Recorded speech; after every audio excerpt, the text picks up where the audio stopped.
कि हो कारू बाबा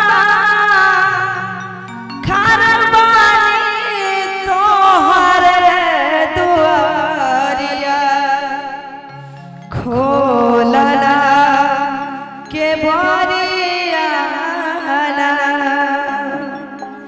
कि जोरा जोरा जनवा लइबे कारू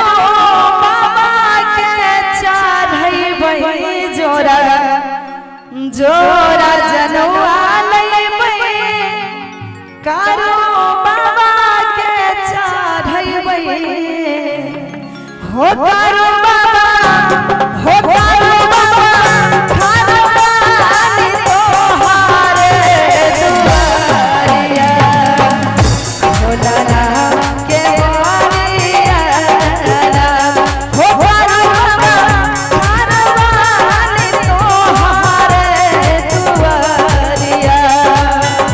खोला के बरियाना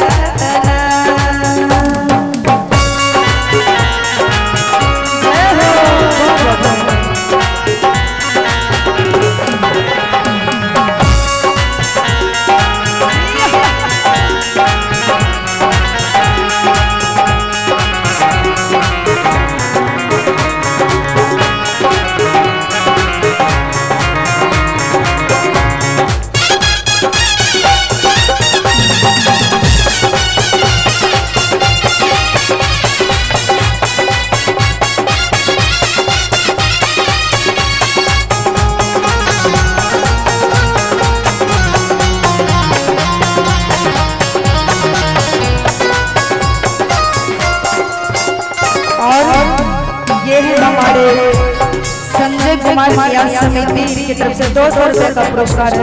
मैं उनको दिल से धन्यवाद करना चाहूंगी। और अगला लाइन है बड़ा ही प्यारा कि जोरा जोरा धोतिया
कारू बाबा न्यास समिति के कोषाध्यक्ष की तरफ से 200 रुपए का पुरस्कार है, जो कि कारू बाबा के जो महिला कमेटी है उनका अध्यक्ष है, कोषाध्यक्ष।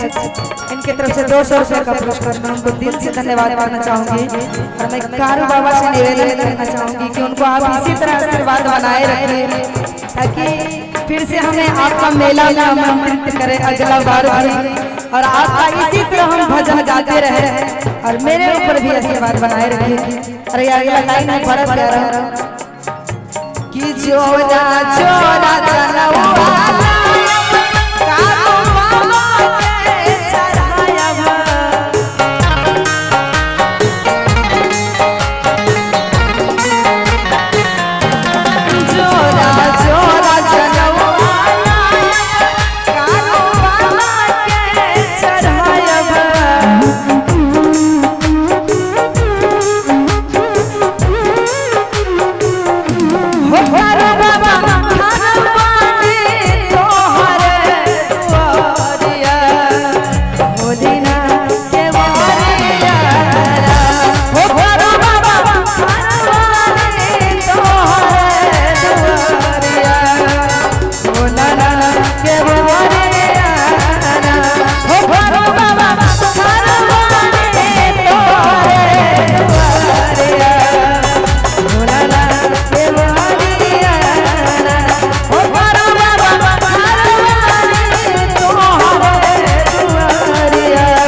और मैं जितने भी हमारे यूट्यूबर आए हुए हैं सबसे निवेदन है कि ये भजन जरूर डालिएगा आप लोग, क्योंकि यहाँ पे बजेगा हर साल।